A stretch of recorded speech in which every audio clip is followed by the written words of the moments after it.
UX Fast Food, a dieta de carboidratos vazios de bootcamps. Olá, boas-vindas a mais um episódio de Céticos e Dogmáticos, o seu podcast sobre design, tecnologia e negócios, com um olhar que questiona o óbvio e defende os fundamentos. Neste episódio de hoje, desta vez, eu quero falar sobre a indústria que transformou a experiência do usuário em uma espécie de fast food. A dieta de carboidratos vazios dos bootcamps, aquele lanche que parece completo, mas não te sustenta de verdade. A indústria de UX, ela parece um tanto quanto saturada. Você entra lá no LinkedIn, a cada post que você vê, um novo especialista garante que o sucesso profissional está a apenas 90 dias de distância por meio de um certificado digital ou um certificado 8 horas. Basicamente isso. A promessa é realmente tentadora, né? Seja um designer em tempo recorde. Aprenda tudo o que você precisa para conseguir o seu emprego. Chegou a sua vez de brilhar. Eu sou o Jefferson Lex, designer de produtos digitais há mais de 12 anos, professor de pós-graduação e mentor. E hoje eu vou ser cético sobre uma promessa e dogmático sobre o que realmente importa para uma carreira sólida, né? Vamos começar pelo lado cético. É claro que os bootcamps podem ser um ótimo ponto de partida, de aperfeiçoamento também. Eles são uma introdução rápida assim, ao universo de UX. Ensina algumas pessoas a utilizar as ferramentas, né? A introdução em algumas ferramentas como Figma, por exemplo, e apresenta algumas metodologias comuns como Design Thinking, Design Sprint, Double Diamond e o que vale. Esses podem até te ajudar a construir um portfólio inicial, pelo menos um arcabouço teórico ali, muito prático, mas teórico, principalmente inicial, para poder entender alguns termos e criar um vocabulário, né? E alguma coisa essencial para quem está começando qualquer tipo de carreira na sua vida ali. Você tem que pegar um vocabulário da área. Mas tem uma questão aí que poucos estão a fim de comentar sobre isso, né? Sobre desenvolver essa ideia, né? Porque a promessa de um bootcamp por si só aí vai te levar a um emprego, ela é uma fantasia. Ela é promessa, basicamente. Pode até funcionar. É raros os casos que vai acontecer, mas pode ser que sim, pode ser que não. É mais certo que não, né? E vários relatos por aí mostram que apenas os certificados não garantem emprego. Muitos desses cursos, curta duração aí, por conta da curta duração, inclusive, acabam cobrindo apenas o básico do básico. A introdução do que é o básico, né? Eu costumo dizer que a maioria dos portfólios que eu vejo é um reflexo dessa dieta fast food. São redesigners de aplicativos famosos como o Spotify ou o iFood, com interfaces, entre aspas, lindas, né? Muito bonitas. Se bem que o belo ele é subjetivo, ele carece de definição antes de ser, mas que não mostra realmente um verdadeiro trabalho de design, né? Levando em consideração que design do significado de dar desígnio, né? Designar, projetar a coisa, né? Ou seja, não resolve problemas complexos e sistêmicos.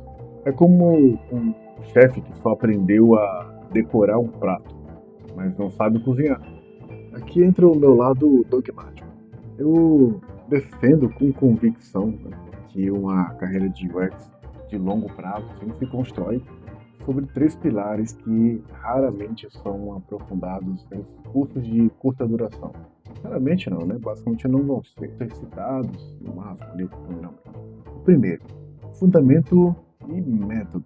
O conhecimento superficial das ferramentas não substitui uma base metodológica sólida para ser um designer que realmente resolve problemas ali, sabe realmente o que é um problema.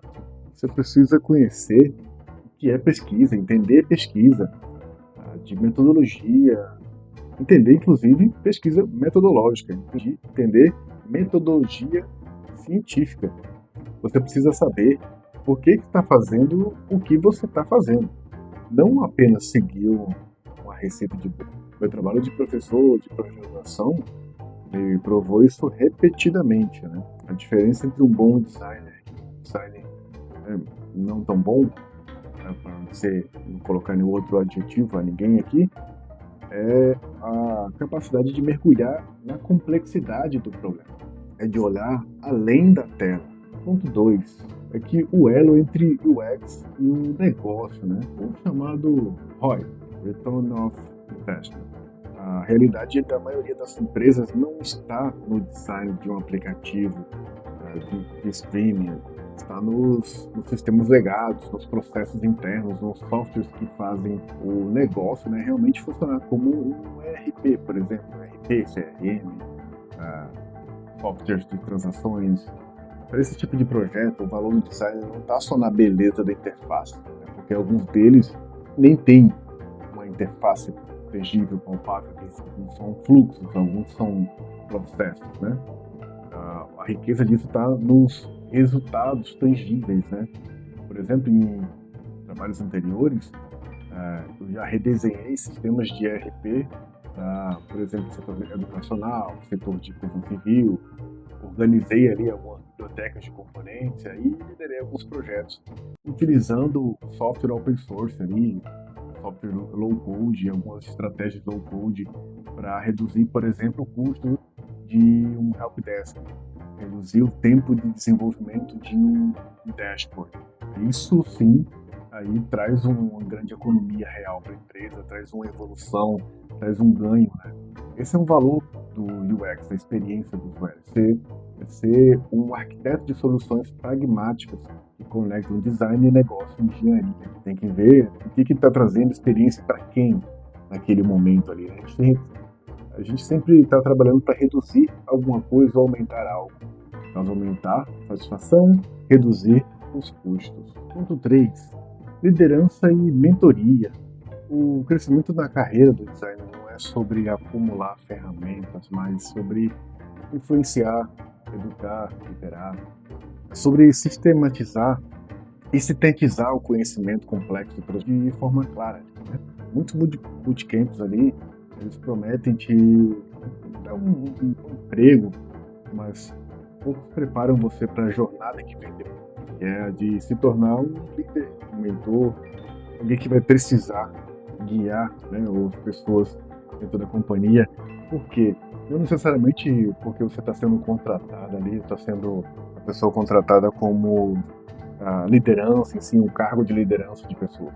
Mas eu estou falando aqui sobre liderar porque a liderança é guiar as pessoas, né? Então, quando você está alocado com um cargo, com a necessidade de ser a pessoa responsável por projetar as coisas, por guiar a experiência ali, guiar os projetos de experiência, você tem também a necessidade de liderar a estratégia ali, que tange a sua expertise, obviamente, para que as pessoas saibam por onde deveriam ir, ou quais são os caminhos que existem dentro do arcabouço teórico que você tem enquanto designer, né?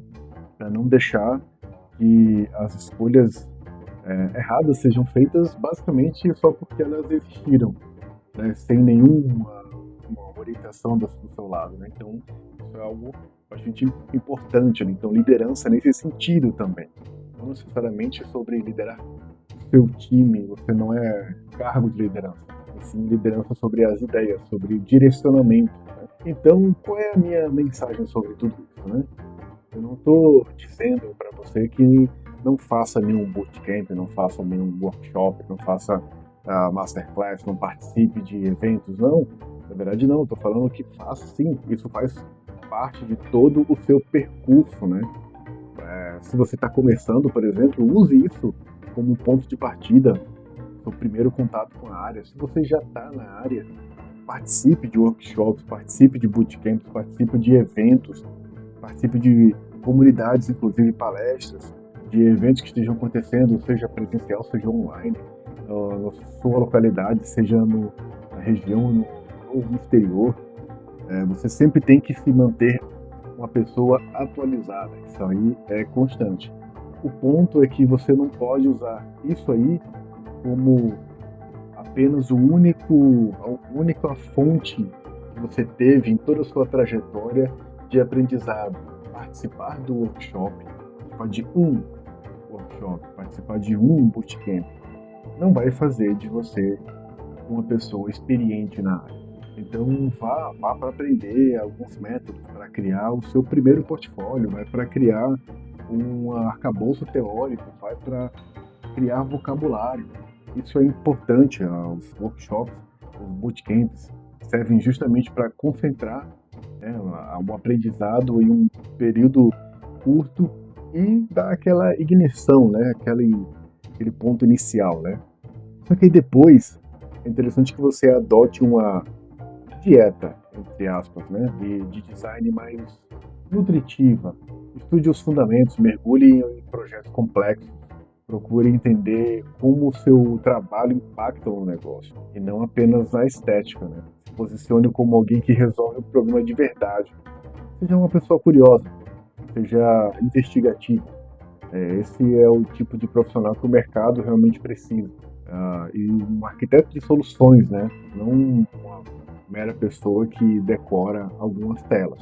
E se você quer se aprofundar nessa jornada, saber como traduzir as suas experiências em posicionamento de autoridade e como aplicar a metodologia correta, aí me procura no LinkedIn. Vamos bater um papo. No meu LinkedIn tem o meu perfil lá com a descrição lá do episódio e no descrição tem o link para esse podcast que eu chamo de Bora Marcar. No Bora Marcar é um momento onde você traz uma ideia para a gente discutir sobre aquilo, né? Falar sobre o dia a dia, problemas do dia a dia da carreira, do mercado, enfim. É bem interessante, que gera muita discussão ali. E aí você também pode marcar uma mentoria também. Eu tenho uma agenda gratuita ali no ATP List, né, que é bem conhecida ali mundialmente. Ou também pode agendar na minha página pessoal, né, que eu tenho uma agenda de mentoria estratégica. Fique à vontade. E é isso por hoje.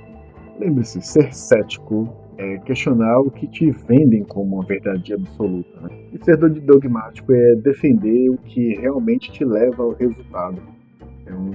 Uma carreira, né, de UX não é um sprint, é uma maratona. Até a próxima.